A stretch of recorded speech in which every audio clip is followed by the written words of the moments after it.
पठन पाठन के सहभागियों को मैं सावन कुमार नमस्कार करता हूं।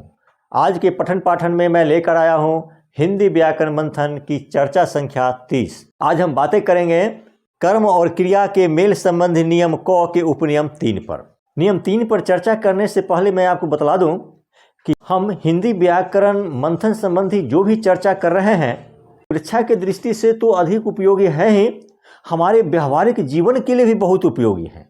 क्योंकि हम हिंदी भाषी हैं और हम अशुद्ध बोलें ये ठीक बात नहीं है। बस थोड़ा सा ध्यान देना है, सभी के सभी नियम मिलते जुलते हैं, कोई खास फर्क नहीं है।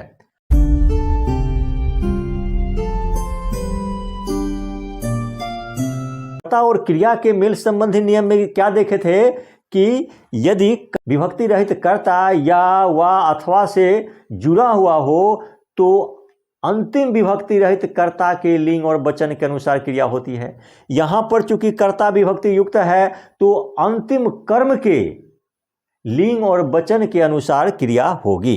वही बात यहाँ पर मैंने लिखा है, वाक्य में यदि विभक्ति युक्त कर्ता हो तथा भिन्न भिन्न या एक ही लिंग वचन के अनेक विभक्ति रहित कर्म आए हों और वे अथवा या वा द्वारा जुड़े गए हों तो क्रिया अंतिम कर्म के लिंग और वचन के अनुसार होगी।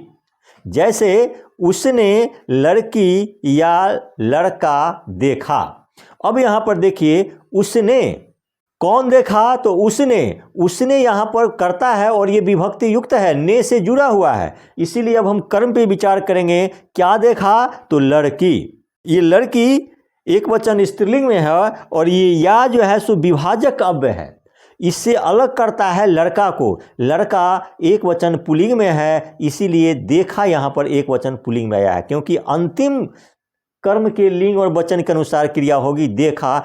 उसी तरह से मैंने कुर्ता या कमीज खरीदी थी। कौन खरीदी थी? मैंने यहाँ पर कर्ता विभक्ति युक्त है, इसलिए इस पर विचार नहीं करना है। अब हमें कर्म की तलाश करनी है। क्या खरीदी थी? तो कुर्ता या कमीज।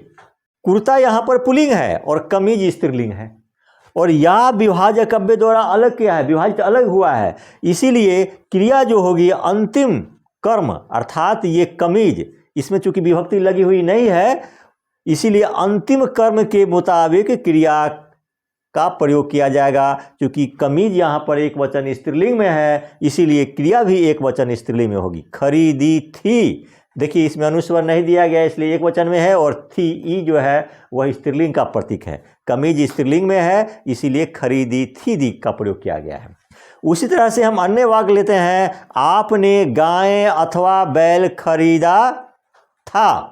देखिए आपने कौन खरीदा था, तो आपने, आप यहाँ पर विभक्ति युक्त है, इसीलिए रहित कर्म की तलाश करते हैं। तो गाय और बैल जो है विभक्ति रहित कर्म है। गाय यहाँ पर स्त्रीलिंग है और बीच में चूंकि अथवा दिया हुआ है, इसीलिए अंतिम कर्म यानी बैल के लिंग और वचन के अनुसार क्रिया होगी। बैल चूंकि एक वचन पुल्लिंग में है, इसीलिए क्रिया भी एक वचन पुल्लिंग में होगी। वही दिया खरीदा था देखिए था जो है सो एक वचन पुल्लिंग का प्रतीक है।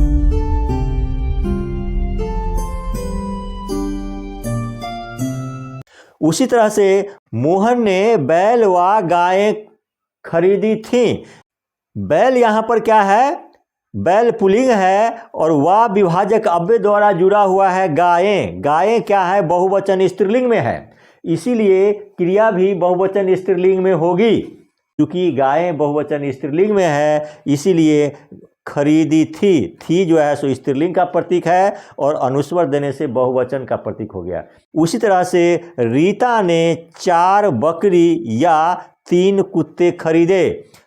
कौन खरीदे? तो रीता ने। रीता यहाँ पर विभक्ति युक्त है, इसीलिए हमें कर्म की तलाश करनी होगी।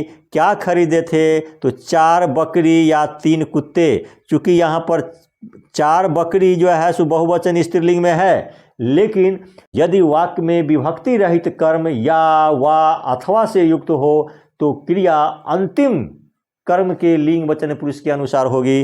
तो यहाँ पर अंतिम कर्म जो है सो कुत्ते, कुत्ते बहुवचन पुल्लिंग में है, इसीलिए क्रिया भी बहुवचन पुल्लिंग रूप में आएगी। खरीदे, खरीदे जो है सो बहुवचन पुल्लिंग रूप का प्रतीक है।